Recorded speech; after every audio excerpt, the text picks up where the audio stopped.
There's a giant out my window. I write this week into my trip here in the harsh wilderness of Alaska, and if you're reading this in what may be equivalent to a message in a bottle, then I have survived my ordeal or my body was discovered here in this mysterious cabin with no apparent architect. Thus, they have found my last will and testament, probably set out on my makeshift table that I have constructed to pass the time, made from discarded wood in the forest and a couple flat pieces of stone on the beach shore. I came out here, of course, to find my friend whom I had purchased these 7 acres with last year, when we were both hungry for the off-grid life and an escape from the creature comforts in the beast system. I took the coward's path, and I will have to live with that for my remaining days on this earth. He followed through with his dream and came out here to find the land alone. When he stopped texting me, I knew something had happened. Either he had fallen into trouble trying to discover our impossible piece of paradise, hidden away on any map of Alaska and otherwise unnamed and ignored due to its inaccessibility, or he had indeed made it here and could no longer reach out due to the lack of cell phone reception. I checked the satellite image rendered periodically on the state's websites and saw that a cabin had indeed been constructed on our land, but 10 times bigger than my friend Trevor could have ever managed on his own. I had to trust that Trevor was there, though. Maybe he had recruited a team of handymen to help him build the mansion in the remote Alaskan countryside. So I hired a pilot to fly me out there with all my survival gear and a satellite phone, only to find that Trevor was not here, and possibly had never made it here in the first place. However, I could not understand who or what could have possibly constructed the mammoth structure of 19 trees stacked up on all 4 walls, as long as a football field and naturally lit with a pristine rose window facing away from the lakeshore into the woods. And there was the alien scarecrow effigy built to guard the lakeshore, as tall as the structure and adorned with dead vegetation and standing tree trunks for the legs and arms. Most peculiar of all was the carved pyramid-shaped head on the thing's shoulders, adorned with a single red jewel for an eye.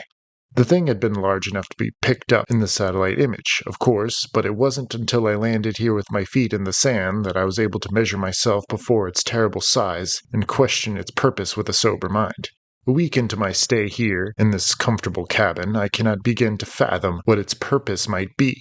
I roll out my 0-degree sleeping bag on the hardwood floor in front of the window, light a fire in the well-crafted fireplace, and clutch my revolver to my chest as I monitor the trees outside.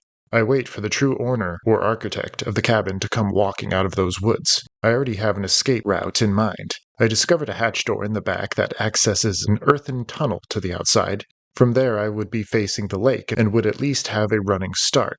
I also have my satellite phone, but I have held off on making any emergency calls. No, I will save that for an emergency, and for my final call to the pilot to come fetch me. It's good to know that the option is always available, though, especially when you're a stranger in such a strange land as this one. I will wait out my month here. It's the least I can do for Trevor, and for reneging on our previous plan to brave the elements of Alaska together and start our homestead. I made him come out here alone, and I pray that he will return to this cabin or finally arrive for the first time, with the coming thaw of the lake and the onset of spring. I took a month's worth of vacation time, so I'll spend it here. If he went off on a hunting trip or returned to town for whatever reason, a month should be enough time for him to return. I wondered if this was foolish thinking. Why would I still assume that he had anything to do with the construction of this fortress? He could have met the right contractors with the skills to pull off such a project, but to have it constructed in only 2 months' time, over the winter, when the elements would have been the most preventative, I couldn't convince myself that I was any safer without the pistol at my side. Part of the reason that I had resisted accompanying him on this trip was the strange conversations he tried to implicate me in, where his access to the land I was currently inhabiting hinged on discovering the mythed green doors of teleportation that had been guarded by an ancient race of giants, long extinct from this world. He also spoke cryptically of the riddle of the number 19 and how it fit into the impossible math problem of circling the square would activate the green door and give him safe passage to any place on the planet. The longer I stay on this land, with no sign of wildlife, not even a gray squirrel in the trees, eating my freeze-dried meals that I heat over my fire, the more I'm convinced that Trevor had lost his mind out here, wherever he ended up, and may have killed himself. I tried not to mourn him too intensely, as I knew in my heart that his main intention was to go out in that way, in the pursuit of what he believed in, freedom of the human spirit in the natural world. But I couldn't help but revel in my guilt, knowing that circumstances might have been different if I had been there to help him run the snowmobile or the boat on his expedition to the land I had accessed, with hardly any trouble at all. I felt like a cheater, like an unworthy transplant in a world I didn't deserve or couldn't begin to find sanctuary in. And on one of my first nights on the land, I saw lights dancing outside my window. At first, they looked like flashlight beams, attached to the hands of a search and rescue team of a dozen odd men. The beams were trained on the forest floor, scouring the brush and fallen rotten logs, as if looking for a body. I wondered if they were searching for me out there, those flashlight people, which never raised their beams high enough to catch the features or the uniform insignias of one of their teammates. The beams forever scoured the earth, dancing in circles, slicing over the same crop of dirt with no reason. I wanted to open the double doors and call out to them, begging for them to rescue me from my isolation, but I had to remind myself that I had put myself here on my own accord. Why should they wear out their manpower and state tax money on me, when I had the food, filtered water, and fire to last me long into the summer weeks? Maybe they were hunters searching for a deer they had shot? But why was there no rhyme or reason to their search? Why did they stay in the same area, circling each other for hours? They did not direct any attention to my cabin and its smoking chimney. They did not venture past the trees into my clearing. There was a time when they duplicated in number, multiplying into 24 lights, skating close to the ground, before they all snuffed out in unison. The next day I did not venture far from my grounds. I never did, just in case Trevor returned. I didn't want him to return and take off again on another mission. So I bathed in the lake and tried my hand at spearing fish that so easily skirted away from my shadow and regrouped in depths deeper than my steps. And when this sport grew tiring, I chopped wood, but on the forest side of the house. It was troubling enough to swim in the lake while that massive scarecrow loomed over the grounds. But each day there was less and less ice on the lake's surface, until there was a simple snowcap in the center. The water was surprisingly warm in spots, and I sought out these pockets just like the fish. And each day my wood pile grew, and when I got sick of the meals I boiled in my pan, I ventured a little farther into the trees looking for a squirrel or a rabbit. It's funny how much hunger changes a man, who only a few weeks ago would have cringed at the sight of another animal's guts. Now I wanted to sink my hands into another creature's entrails as I pulled them out of their cavity. I wanted to pick my teeth with an animal's bones. I craved that sensation of fresh, molten juices dripping down my chin, but I never caught sight of another creature, and I wondered if it had something to do with the scarecrow at the lakeshore, or the odd flashlight beams that whirred sporadically outside my window. They didn't reveal themselves to me every night, but on the nights they did, they changed their course slightly, one time raising above the ground and casting their light on the tree trunks. The lights seemed to conjure more shadows in the forest, until everything was dark again. Sometimes I felt like they were becoming just bright enough for me to make out some recognizable characteristics of who might be holding the lights, but they always escaped close discernment on my part. After that most recent encounter in the night, where the lights had reached up from the ground to touch the trees, I went out into the crop to see that something had been constructed there in the night. It had been the work of the same architect of the cabin and the scarecrow. I could be sure of that much. I couldn't see where the trees had come from, but a few had been cut down and raised high into the air, above my head, to come together in a strange lattice-work pattern, crossing through the trees. These spokes in a greater wheel were attached to the standing trees by heavy-duty rope that did not look to be store-bought but handmade. They looked like they belonged on a 7th-century fishing vessel, as opposed to this slice of Alaska nowhere. I could not be certain what this was, only that it was part of some geometry that was difficult to see from the ground. When I traced one of the spokes back to the center of this apparent spiderweb of logs, I looked up at what I could only describe as the wheel of a dream catcher. It looked like a wooden net. Had the lights created this before my very eyes last night? It hadn't been there yesterday, and without any sounds of sawing or trees falling, here was this new construction for me to puzzle over.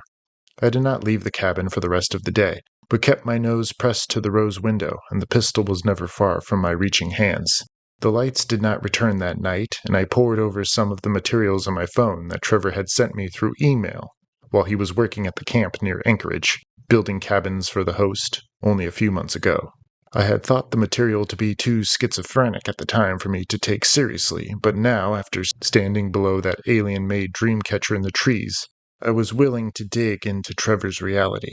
He had warned me that others had refused to follow this thread of research into the enigma of 19 and the concept of circling the square, as many had gone mad in their pursuits. It had been deemed an impossible task to construct a circle and square with the same area. and with only a square and compass. But Trevor claimed in his emails that he had seen reliefs etched into rock slabs in select places in the Alaskan wilderness, marking what he claimed to be dormant green doors. He figured that the ancients, and most probably the giants, had learned how to circle the square without a compass, with only their eye and a steady hand. He showed images of these rock slabs, where circles and squares had been nestled inside a hexagram. This was the key, Trevor highlighted in his notes. Trying to find a circle and a square with the same area introduced too much error because pi was a transcendent number that went on into infinity. It was when the area of one side of a hexagram was substituted for the side of a square that it was possible to circle the square. Trevor underlined that it was all laid out in the name. The hex and the hexagram acted like a magic spell that harnessed a fourth-dimensional magic that caused a reaction with the next realm, parallel to ours. That is when a doorway could be formed between worlds. He showed me equations where pi was being multiplied by 6, the 6 sides of a hexagram, which came close to the elusive 19, totaling 18.89. Was this the secret of the 19? He showed me diagrams where 19 dots could be constructed on one of these stone slabs, with a single dot in the middle, to construct one of the hexagrams. It would seem this shape was the secret to it all, as most platonic solids could be nestled inside it. This led to Trevor's final research on the flower of life, which was constructed out of 19 overlapping circles, creating a shape similar to what I was seeing in his pictures of these green doors. All the platonic solids could fit inside this shape. I wondered if I could find my own stone doorway in these woods to carve my own sacred geometry. Before I could dismiss this mad thought, a loud knock came on the double doors, and I almost threw aside my phone in surprise, watching the doors as they continued to shudder in their frame. I cowered there on the floor, watching through the window to see if the lights would return to at least shine some of their radiance my way and act as a porch light, but I could not see who might be out there, and the knocks never came again. However, I saw something big move outside my window, tall enough to block out the sliver of moon in the sky behind it. I could see the faint glint of red out there in all that darkness, capturing just a drop of the moonlight to reflect through the window. I could make out the head and shoulders of something very big, squaring up with the window and filling its frame completely. Massive hands rose up to cup the glass as the head leaned in to glance in at me. I thought it was wearing a triangular hat, but I could be confident that this thing either had the same sized head as the scarecrow on the other side of the cabin, or it had taken off the effigy's head to wear like its own helmet. Its red eye gleamed, and under its roving spotlight, its red eye gleamed. And since I was under its roving spotlight, I could be sure that it could see me squirming in there. So I rushed to the fireplace to snuff out the rest of the embers with the bucket of water I had on hand, and with it went the rest of the light. And when I looked back, the thing was no longer there in the window. I didn't know if it was as intimidated by me as I was of it, but I couldn't see why it should be frightened of me. It was 18 feet tall at the least, or maybe even 19 or 20. I just hoped that I wasn't the squatter in this situation, trespassing in its home, where I was sure to be rudely awakened a second time, and this time with the means to get my full attention. It already had it, of course, and I didn't sleep the rest of the night, and the pistol never left my hand. To be continued.